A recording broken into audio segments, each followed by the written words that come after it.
Hola, buenas noches. Creo que quisiera corroborar el audio, por favor.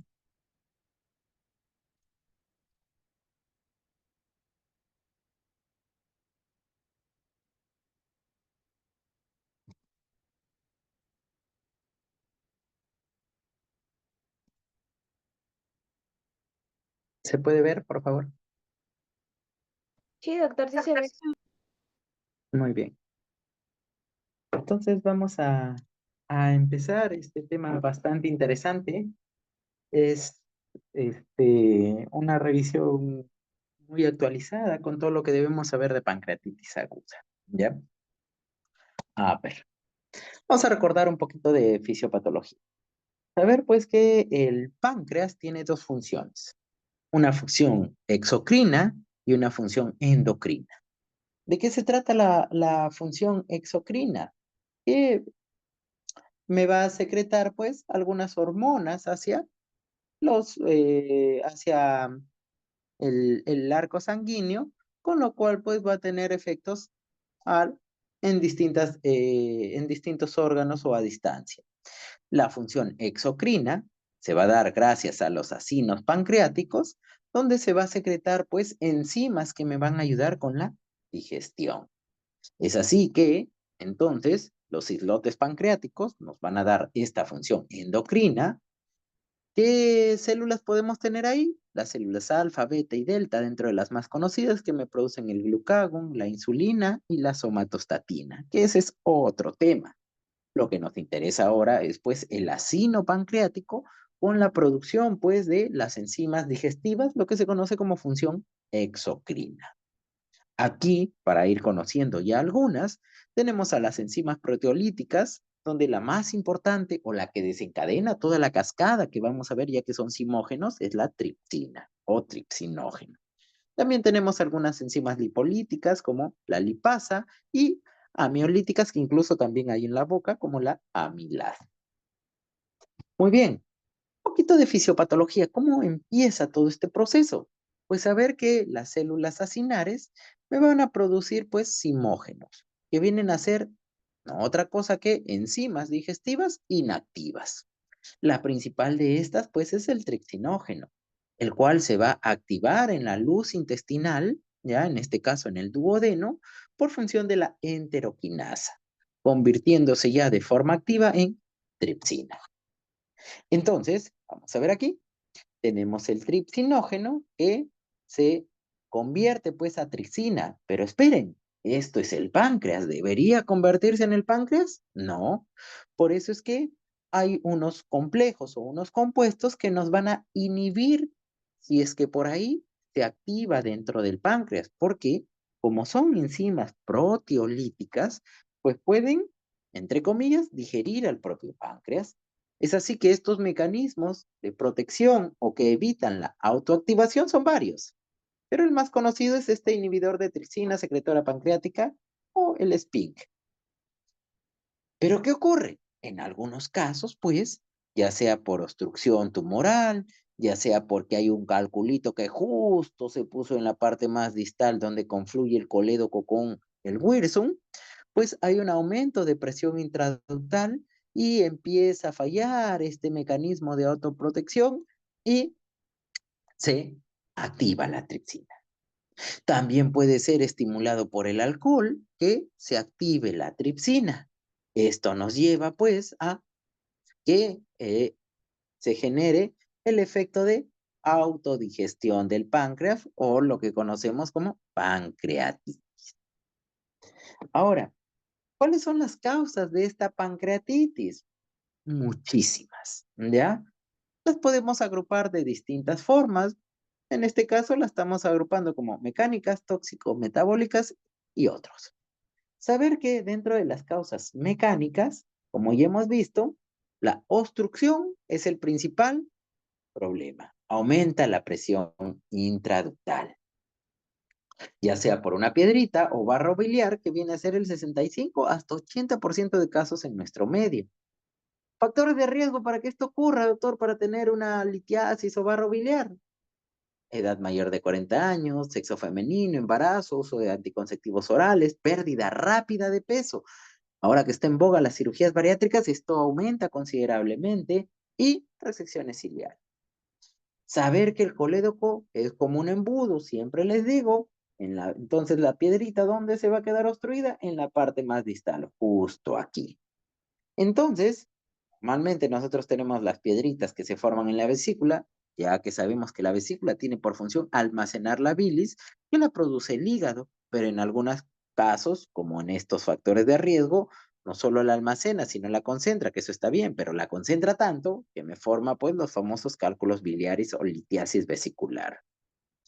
Una de estas piedritas puede caer y obstruir, como les dije, en la parte más distal, donde justo ya viene la confluencia del conducto de Wilson, que es el conducto principal pancreático, y me genera pues el aumento de presión, la activación del trixinógeno en trixina con toda la cascada de enzimas proteolíticas, lo que se llama pancreatitis.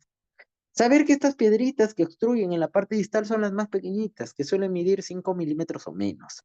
Y saber pues que estas piedritas normalmente me causan la obstrucción, me generan pancreatitis y migran espontáneamente. No es frecuente encontrar entonces piedritas en una pancreatitis biliar. Entonces, doctor, ¿cómo haríamos el diagnóstico si usted me dice que esta piedrita se va? Pues corroborando que haya piedras en la vesícula. Si yo tengo en el contexto de una pancreatitis piedritas en la vesícula, ya está, yo digo que la etiología es biliar. No necesito ver ahí la piedra obstruyendo pues el colédoco distal o el Wilson. No es necesario. Solo con ver piedritas en la vesícula en el contexto de una pancreatitis aguda, yo digo que es biliar. Muy bien, también la otra causa más frecuente es el alcohol, pero hay que saber que no es un consumo de alcohol, fui este fin de semana, me dio pancreatitis, debe ser por alcohol. No, tiene que ser un consumo ya de mayor de 5 años y más de 4 unidades de bebidas estándar. ¿Cuál es una unidad de bebida estándar? Por ejemplo, un vaso de cerveza, 125 mililitros de vino, de whisky 35 mililitros. Hipertrigliceridemia, 5% de casos, siempre y cuando tengamos triglicéridos mayor a 1000. CEPRE, ya algunos de mi grupo ya han entrado a CEPRE, hemos visto procedimientos de CEPRE.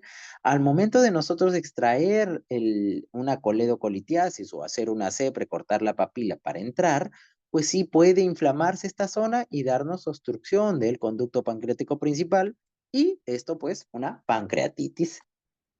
Algunos casos raros, saber que hay por traumatismos, ¿sí?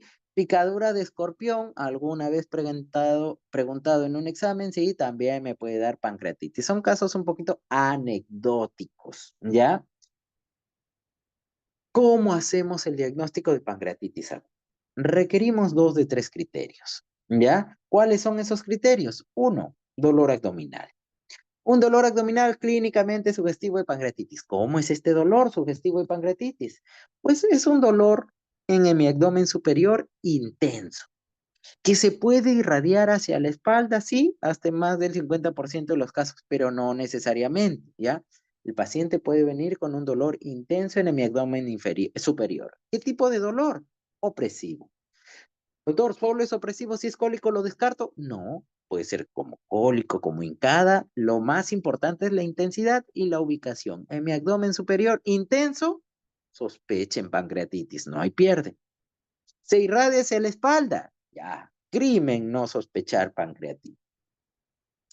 Entonces, tenemos un dolor tipo opresivo hacia la espalda, ¿ya? Se irradia, puede ir a ambos hipocondrios, en cinturón, como se dice, y los síntomas asociados más frecuentemente son náuseas y vómitos, ¿ya? Puede haber otras cosas como taquicardia, hipotensión, sí. El segundo criterio más utilizado, laboratorio, amilasa y lipasa, pero tiene que ser más de 3 veces el valor normal. ¿Por qué? ¿Por qué no 2? ¿Por qué no 1? ¿Por qué 1.5? ¿Por qué no solo que salga del valor normal? ¿Por qué tiene que triplicarlo? Porque la amilasa y lipasa son enzimas muy sensibles, se pueden elevar en miles de patologías, desde una cetoacidosis diabética, una insuficiencia renal, una apendicitis, una colecistitis, pueden elevar mi amilasa o lipasa. Cuando yo considerar que esta elevación es pancreatitis, cuando me eleva más de 3 veces el valor normal. Por eso es importante ese punto de corte. Importante saber que la amilasa pues empieza a elevarse desde las 6, 12 horas, su punto máximo pues se puede dar a las 48, 72 horas y empieza a descender. Así que si yo hago mi diagnóstico de pancreatitis o viene el paciente pues al cuarto día, tal vez la amilasa esté negativa, pero la lipasa no. La lipasa pues me puede durar hasta 14 días. Entre las dos, ¿cuál es más sensible y específica? La lipasa. Muy bien. Con estos dos es más que suficiente para hacer el diagnóstico de pancreatitis aguda en la mayoría de casos. Pero ¿qué pasa, doctor, si es que mi paciente está en duda el valor de amilasa y lipasa? Está en 2.5 veces el valor normal, no llega a 3, duda. Ahí me voy a el tercer diagnóstico. O puede ser, doctor, mi paciente está en la UCI, está intubado, está con trastorno sensorio, no habla, no me dice si tiene dolor, pero por ahí alguien le pidió amilasa lipasa y salió más de 3 veces el valor normal. Tengo un criterio, pero no tengo la clínica. ¿Será pancreatitis? Pues aquí utilizamos el tercer criterio, imagen, que se recomienda utilizar en caso de duda diagnóstica. Puede ser una ecografía, tomografía o resonancia, como acabamos de ver en el taller de imágenes. ¿Qué es lo que voy a ver?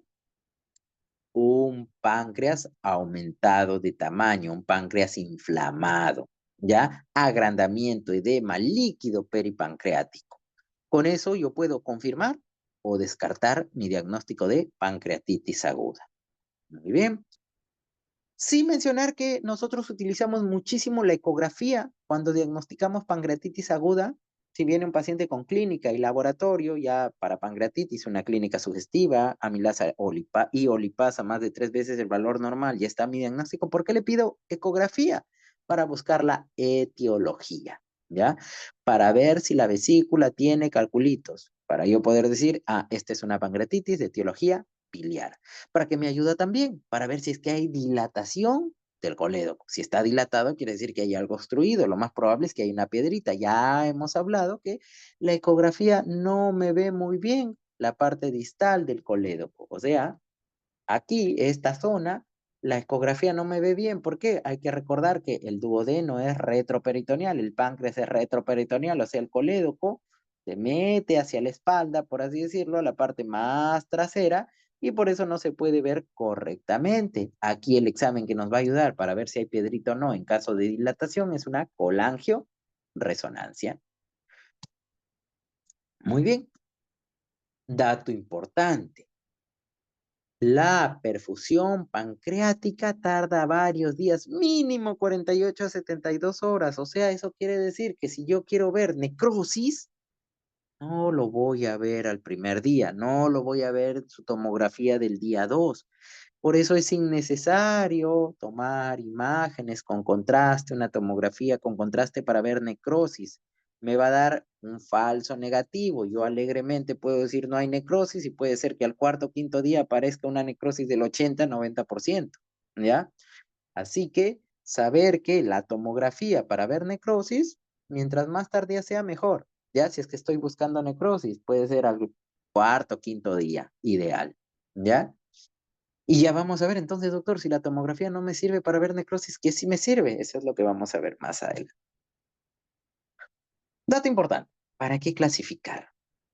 Doctor, todas las veces me piden pues en mis exámenes Apache, Ransom, y ahora me salen con que Apache y Ransom ya no me sirven para clasificar. ¿Por qué? Debemos saber que partir de qué es una pancreatitis aguda. Es una inflamación reversible del páncreas. Ya está. Está desencadenado por un proceso de injuria y hemos visto una autodigestión pancreática. Ya está, se activa pues los simógenos. Hay dos tipos de pancreatitis. Una pancreatitis intersticial, que solo tiene pues líquido, edema, y una pancreatitis necrotizante, que esta sí tiene pues partes del páncreas que se mueren prácticamente. Saber que la primera, la intersticial, es la más frecuente. 80-85% de los casos y tiene una mortalidad bajita, de menos del 5, incluso menos del 2%. En cambio, la pancreatitis con necrosis, pues es menos frecuente, sí, pero tiene una mortalidad del 20-40%, incluso 50% en algunos centros.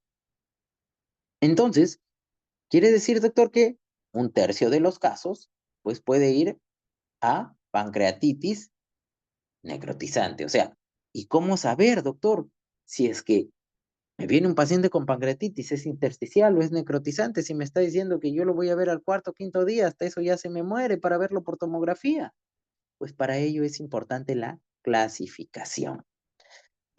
Las primeras horas son las importantes para yo ver criterios de severidad por medio de, actualmente, Atlanta 2012, la escala de Marshall o el score de Marshall, que me ve fallas de órgano. Estas son las que se empiezan a dar en las primeras 48 horas, 48 a 72 horas. Y en caso no encontrar ninguna falla de órgano, ¿sabe qué, doctor? Ya le busqué renal, cardiovascular y respiratorio, está ok. Entonces ahí paso a usar los predictores de severidad para saber y poder sospechar si es que este paciente sin falla de órgano o con alguna falla de órgano se va a mantener de forma persistente o va a desarrollar alguna falla de órgano. Y aquí están también los scores pronósticos.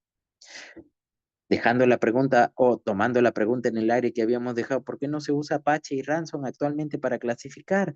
Estas escalas son muy buenas, tan buenas que son demasiado específicas, con lo cual nos dejaban pues algunas pancreatitis necrotizantes, no las evidenciaban, porque necesitaba ser muy específico. Es por eso que este tipo de enfoque me ayuda a tomar en consideración mayor cantidad de probables pancreatitis necrotizantes. ¿Y cómo es esto? Pues tenemos que saber que hay tres tipos. La clasificación va en 3 grados: leve, moderadamente severa o grave y severa o grave. ¿De qué va a depender? De la presencia de falla de órgano y de la presencia de complicaciones locales. En este caso, pues una pancreatitis clasificada como leve quiere decir que yo estoy seguro o sospecho que esta es netamente leve. Una pancreatitis moderada o grave quiere decir que yo sospecho que esta es una pancreatitis necrotizante.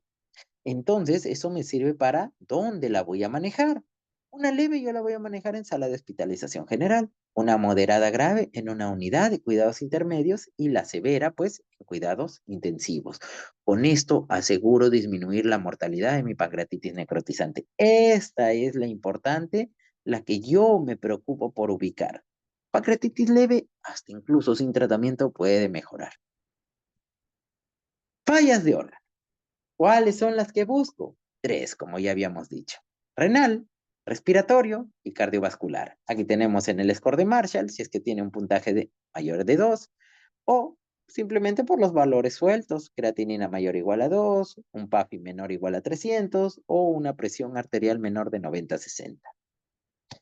Si yo tengo alguno de esos, yo tengo que saber el tiempo.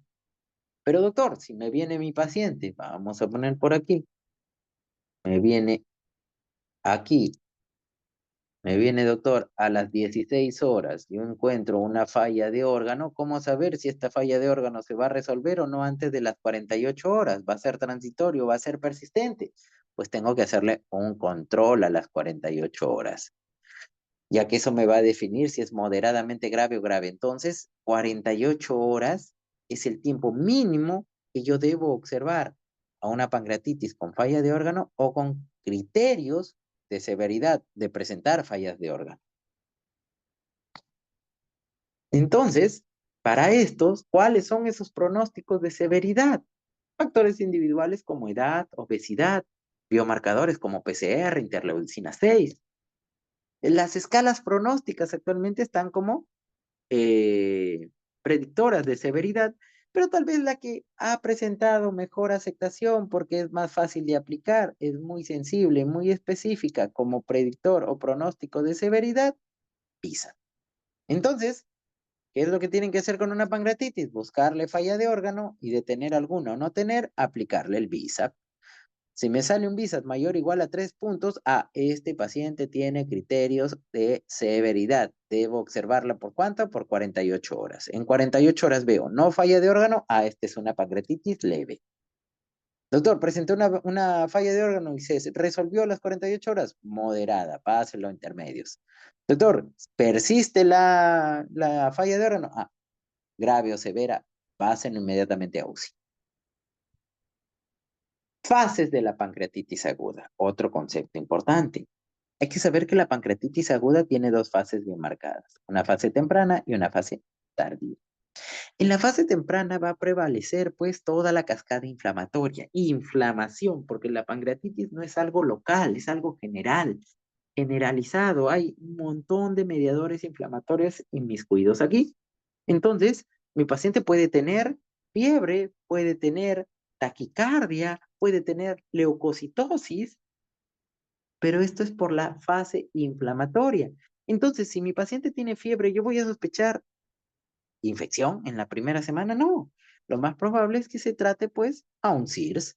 Entonces, siempre que tengamos fiebre en la primera semana de una pancreatitis aguda, no vamos a pensar que es infección pancreática. Primero que sea un SIRS, doctor. Además, me quedo tranquilo que sea un SIRS. No, le busco focos extrapancreáticos. Me puede hacer una neumonía, me puede hacer una infección urinaria, claro que sí, me puede hacer una flebitis frecuente, pues la flebitis ahí, las vías ya tiene más de 2, 3 días, y se infecta, se inflama, ¿ya? Eso. Si ya estoy en la fase tardía, aquí sí se presentan las infecciones pancreáticas. ¿Por qué? Porque así como hubo una cascada inflamatoria, empieza a haber una cascada antiinflamatoria, los famosos CARS, una fase compensatoria a esta inflamación y me lleva, pues la inflamación me la disminuye, pero eso significa que es más lábil a infecciones bacterianas esta fase. Aquí sí, pero igual, siempre primero focos extrapancreáticos, luego sospecho infección pancreática. Muy bien.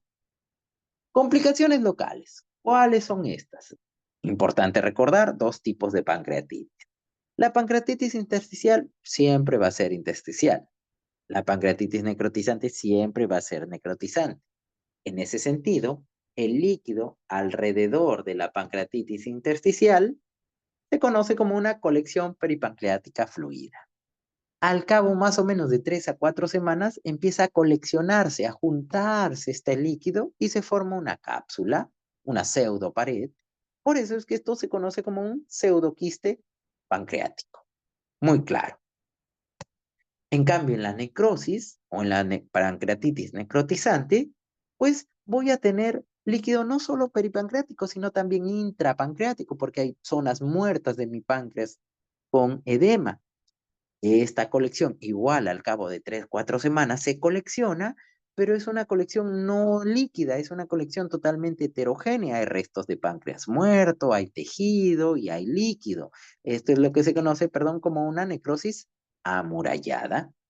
Entonces, importante, imposible decir entonces, doctor, imposible decir tengo una necrosis pancreática con un pseudoquiste. Error. Quiere decir que no había necrosis para que sea pseudoquiste. Si hay pseudoquiste pancreático, no hay necrosis. Y si hay necrosis y tengo una colección, no es un pseudoquiste pancreático, es un WON, una necrosis amurallada. ¿Por qué es importante esto? El manejo siempre se tiene que dar a partir de la cuarta semana cuando está coleccionado. Saber que en las pancreatitis intersticiales, el 90% de los casos se reabsorben espontáneamente, o sea, necesita un tratamiento conservador. El 10% de los casos sí va a necesitar un drenaje. Aquí el drenaje es muy sencillo, un catéter muy delgadito, es solo líquido, me drena y se acabó. Puede drenar al aparato digestivo, puede drenar a estómago, puede drenar a duodeno, claro que sí, eso se hace por medio de una ecografía endoscópica. Doctor, no tengo eso en mi hospital. Pues puede hacerlo radiología intervencionista por medio de un drenaje externo, o sea, ponemos un tubito hacia afuera del cuerpo. Ya está, para que se drene. O en su defecto, cirugía. Entra cirugía, le hace un pequeño cortecito y drena. No tocamos páncreas, solo drenamos. Distinto a cuando es un WON. El WON, saber que el 90% de los casos requiere tratamiento, ya que solo el 10% se reabsorbe espontáneamente. Y aquí sí cambia, aquí yo necesito un dren grande, un dren autoexpansible. ¿Por qué? Porque si le pongo este dren delgadito, el tejido muerto, la necrosis lo va a obstruir, ¿ya? Entonces, eso. Muy bien. Pilares del tratamiento de pancreatitis son 3. Siempre que vean pancreatitis, piensen que tienen que tener fluidoterapia, analgesia, nutrición. Empezamos. Fluidoterapia. Cuando hay inflamación por pancreatitis, pues esta cascada inflamatoria aumenta la permeabilidad vascular. Ustedes ya saben las uniones pues del endotelio que no dejan pasar el contenido, pero si hay inflamación, para que pase pues la cascada inflamatoria, estas uniones suelen estirarse, alargarse, separarse. Eso permite pues que salga el contenido vascular hacia zonas donde no debería estar, como son la cavidad abdominal, la cavidad pleural, lo que se conoce como tercer espacio. ¿Qué es tercer espacio? Donde no debería haber líquido, pero puede acumularse. Esto genera pues pérdidas, ¿ya? Entonces el paciente se siente deshidratado, más aún porque hay náuseas, vómitos, hay por la fiebre, hay mayor sudoración y también hay que saber que cuando hay pancreatitis, pues hay una disminución del tránsito intestinal, una estasis intestinal, los movimientos digestivos no son normales, los ruidos hidraéreos están disminuidos, con lo cual hay una menor ingesta de líquido. Todo esto nos lleva pues a que el paciente requiera líquidos. Por eso la fluidoterapia es esencial aquí, ya que tenemos una isquemia del páncreas, podemos llegar a una falla renal, un shock hipovolémico, lo que se conoce como una hipovolemia efectiva. Hay una hemoconcentración. Le tomamos una hemoglobina al paciente y puede tener 14, 16, un hematocrito elevado que tiene bastante hemoglobina. No, está todo concentrado. Entonces, para eso, fluidoterapia. Importante saber que dentro de la fluidoterapia, el mejor es el lactato Ringer, el segundo mejor, suero fisiológico. Pero tener cuidado, porque si yo hidrato demasiado a mi paciente, esto se convierte en una espada de doble filo y puedo generar mayor problema y mi paciente puede complicarse por el exceso de líquido. Puede hacer un edema agudo de pulmón, o sea, tanto líquido le pongo que empiezo a poner líquido en el pulmón, tanto líquido pongo que empiezo a hacer un síndrome compartimental abdominal, ascitis a montón que me empieza a presionar los órganos y a darme falla de órganos abdominales. Entonces, ¿qué volumen es el que debo utilizar, doctor, para hidratar a mi paciente? Sobre esto ha habido muchísimos estudios. Mencionarles, pues, que antes nuestros grandes maestros de semiología decían, en casos de pancreatitis, hidratar hasta que el paciente tosa, o sea, que ya tenga una congestión pulmonar. Esto ha ido cambiando. Cada vez vamos viendo que la volemia tiene que ser no tan abundante, un poquito más restrictiva. Entonces, en ese sentido, ya hay varios estudios que nos dicen que una hidratación agresiva se asocia a mayor mortalidad que una hidratación moderada. También nos dice que hay mayor falla de órgano, hay mayores complicaciones locales si es que yo hidrato agresivamente. Entonces, doctor, ¿cuál es una hidratación agresiva y cuándo es una hidratación moderada? Para hacer un cálculo un poquito más rápido, yo digo hidratación agresiva 20 mililitros por kilo, una perfusión de 3 mililitros. Ah, me enredé. Vamos a hacerlo más simple. Si yo hidrato más de 5 a 6 litros en un paciente estándar, 70 kilos, esto es agresivo. Si yo hidrato entre 3 a 4 litros en un paciente de 70 kilos, esta es una hidratación moderada. Muy claro. Algo que deben saber es que la hidratación es importante y útil en las primeras 24 horas. Como ya les dije, el de elección, lactato Ringer. Importante un dato que les quiero dar aquí. Doctor, ¿y cómo hago esa indicación de darle pues 3, 4 litros? Saber que si yo doy 15 gotas por minuto, les digo esto porque esto es algo bastante práctico, 15 gotas por minuto, al cabo de 24 horas yo habré pasado litro. Si yo doy 30 gotas por minuto, al cabo de 24 horas yo habré pasado 2 litros. Si yo doy 45 gotas por minuto, al cabo de 24 horas, ¿cuántos habré dado? ¿Me siguen? 3 litros. Y si yo dejo 60 gotas por minuto, al cabo de 24 horas, 4 litros. Entonces, ¿qué es lo que yo les recomiendo? Más o menos aquí le dejamos entre 45 a 60 gotas por minuto. Doctor, ¿y si en mi centro donde estoy trabajando justo tengo bombita de infusión? Entre 180 a 200 cc por hora. ¿Ya? Muy bien. Vamos a poner, ¿qué más? Mm, Analgesia. Para controlar el dolor, pues, de pancreatitis aguda, tenemos muchos analgésicos. Puedo usar opioides, puedo usar antiinflamatorios, puedo usar hasta placebo, quiere decir que le doy una alverjita. Puedo usar una epidural, puedo usar paracetamol. Sí se ha demostrado que al final todos son muy buenos controlando el dolor. Tal vez los que mejor tienen efectos el primer día suelen ser los opioides y los AINES. Dentro de todos estos, el mejor, pues la epidural, pero no vamos a estar poniendo epidurales a nuestros pacientes, así que nos quedamos entre opioides y AINES.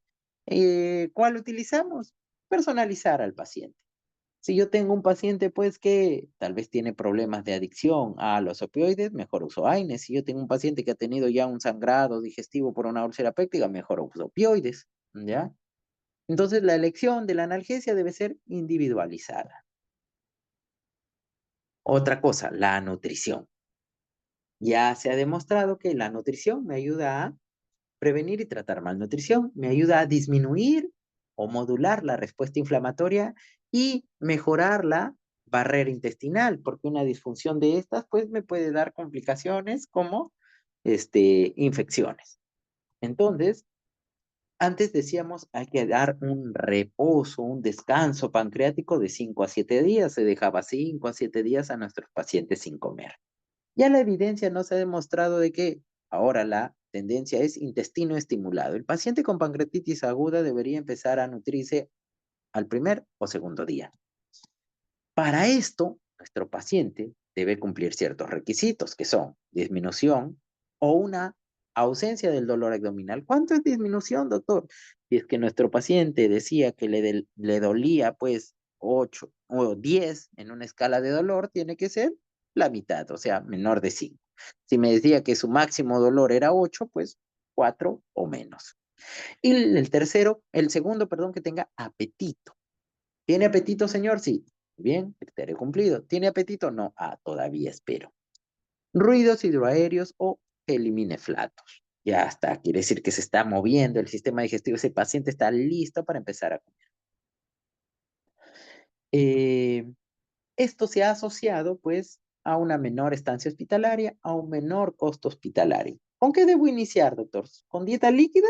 No, ya la evidencia nos dice que puedo darle de frente una dieta sólida, que sí se recomienda que sea baja en grasas, una dieta hipograsa, ¿ya?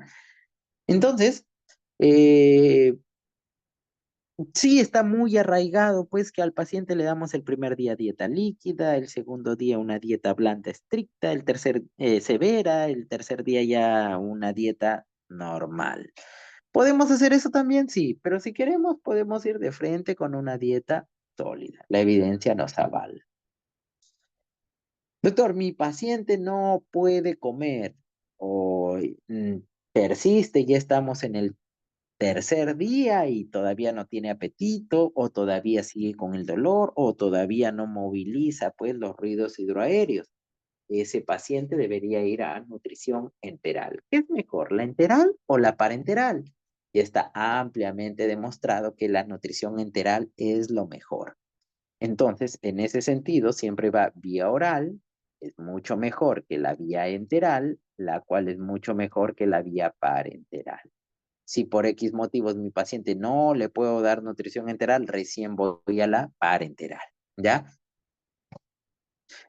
No hay diferencias. La otra. Doctor, ya está bien, me voy con nutrición enteral. ¿Le pongo sondita nasogástrica o sondita nasoyeyunal? La gran pregunta.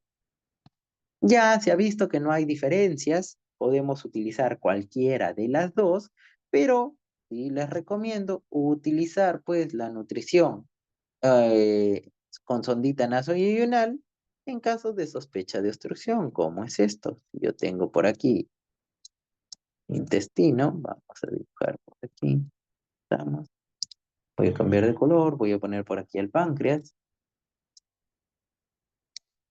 Y si yo tengo una pancreatitis necrotizante que me está formando pues una colección, doctor, una colección grande aquí puede presionarme el intestino y no dejarme pasar el contenido, acumularse, náuseas, vómitos. Entonces, en esos casos, sí es mejor poner una sondita, pues, que me traspase o me bypasse el duodeno hasta el yeyuno. Solo en esos casos es mejor la sondita nasoyeyunal, lo cual nos lleva a un pequeño algoritmo. Siempre traten de tener algoritmos, les va a facilitar muchísimo las decisiones. Primero veo si mi paciente puede tolerar vía oral. ¿Cuánto le espero? Hasta 3 días, ¿ya? O sea, si es que se le presenta el apetito, se le baja el dolor y tiene ruidos hidroaéreos o flatos, ya está. Doctor, ya pasaron 3 días y nada. Entonces, si no, quiere decir que no me va a tolerar la vía oral o le di vía oral el segundo día porque parecía cumplir los 3 criterios, pero empieza con dolor, náuseas, vómitos, quiere decir que no tolera. Al cuarto día yo ya tengo que empezar con nutrición enteral. Si tengo riesgos, como les dije, de obstrucción, retraso en el vaciamiento gástrico, pues es mejor una sondita nasoyeyunal. Si no, puedo empezar con una sondita nasogástrica. Y si con esto, no, doctor, a pesar que le pongo esto, regresa el contenido, pues voy a una nutrición parenteral, ¿ya? Hasta mejorar, pues, la inflamación, hasta mejorar el peristaltismo, voy con una nutrición parenteral trófica. Muy bien, ya un poquito del manejo de complicaciones, ya les había hablado. El 90%, una colección peripancreática fluida de aquí, el 90% se reabsorbe, solo el 10% se convierte en pseudoquiste, las cuales la mayoría se reabsorbe. Aquí pues es totalmente al contrario, como les dije, la mayoría va a requerir drenaje. Conclusiones. Pancreatitis aguda es una enfermedad muy frecuente y tiene una importante morbimortalidad. ¿En qué casos? En la pancreatitis necrotizante, que esa es nuestra finalidad, encontrarla. Solicitar pruebas de imagen complementarias, solo como les dije, en caso de duda diagnóstica, solo con 2 de 3 criterios es suficiente. Buscar la etiología siempre tan pronto como sea posible, la gran mayoría de veces son biliares con una ecografía suficiente. Búsqueda activa de fallas de órgano y predictores de severidad. Utilizar una fluidoterapia moderada, ya les dije 3 a 4 litros. Manejo de analgesia, puede ser AINES u opioides. Y nutrición temprana. Vía oral, si no se puede, enteral, si no se puede, parenteral. Muy bien, tenía por aquí un algoritmo un ratito antes de terminar esto. Un segundito, ¿dónde está? Creo que en este. No lo había pasado, un segundo, esto me parece importante. Aquí está, esto. Ya está. Siempre tener una hojita de ruta de una pancreatitis aguda. Entonces, doctor, ya está, hice mi diagnóstico. 2 de 3 criterios, vino un dolor intenso en epigastrio, y pedí amilasa lipasa, me salió positivo y ya está, pancreatitis aguda. Lo segundo que tengo que hacer es buscar fallas de órgano o signos de alarma. En este caso, no tiene mi paciente, doctor, ni fallas de órgano ni signos de alarma. Muy bien. Esta es una pancreatitis aguda leve. Hospitalizar. Ya. Doctor, sí, este paciente tiene falla de órgano o, en su defecto, tiene algún signo de alarma. Entonces, este paciente es una pancreatitis aguda potencialmente grave. ¿Lo mando a algún lugar? No. Lo tengo en observación, en este caso en la emergencia, donde tengo todo, por 48 horas. A las 48 horas vuelvo a buscar si hay falla de órgano. Doctor, sí hubo falla de órgano que se resolvió moderada. Doctor, no es una falla de órgano que se mantiene persistente. Doctor, no tuvo falla de órgano. Esto pues es una pancreatitis leve. Así que pásenlo aquí. ¿Ya? Ahora sí, con esto pues hemos terminado. ¿Dudas o preguntas al respecto? Es un muy bonito tema, pancreatitis. Si hay algo, los escucho.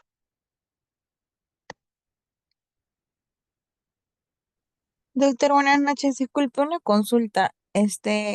Cuando hay crecimiento de tumores en el páncreas o ampulomas, ¿esto ha tenido un cuadro anterior a pancreatitis o simplemente crecen y no hay síntomas de estos tumores? Decir que la pancreatitis, bueno, es una pregunta muy interesante. Vamos a poner.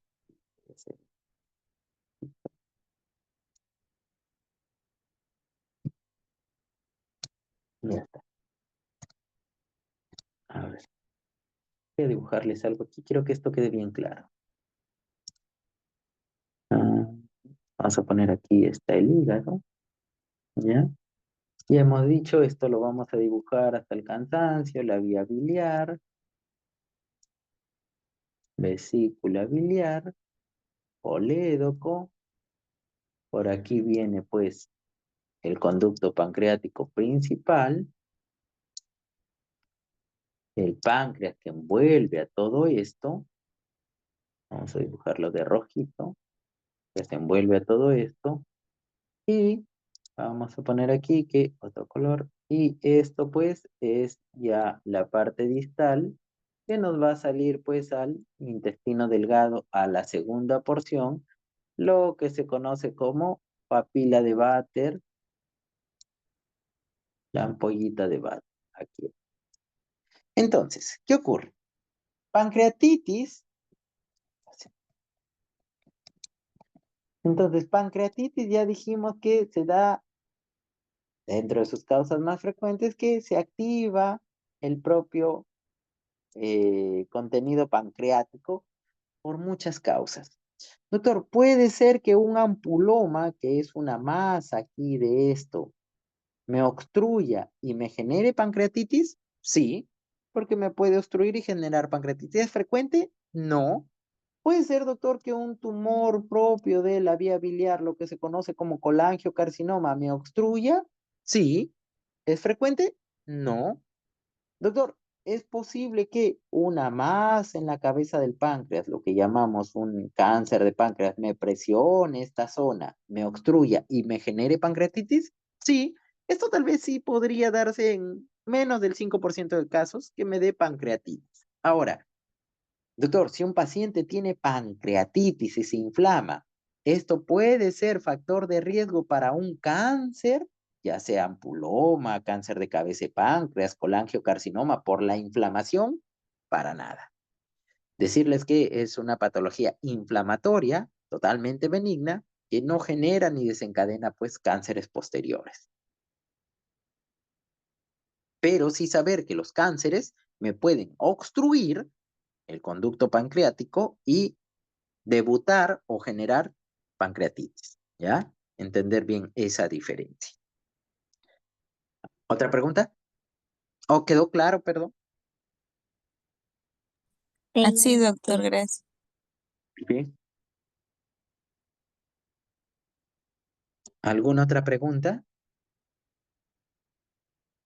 Todas las dudas de pancreatitis es el momento. Nunca más van a revisar pancreatitis tan a detalle. Es un tema apasionante. Hay mil, acá podríamos conversar horas. Bueno,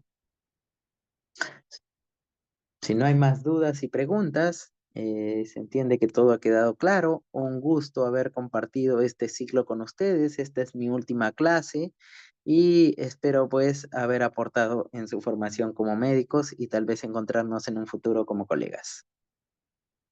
Cuídense Muchas mucho. Tenga gracias, buenas noches. doctor. Ok, Gracias, hasta doctor. luego. Buenas noches. Buenas noches. Ya, ok, hasta luego.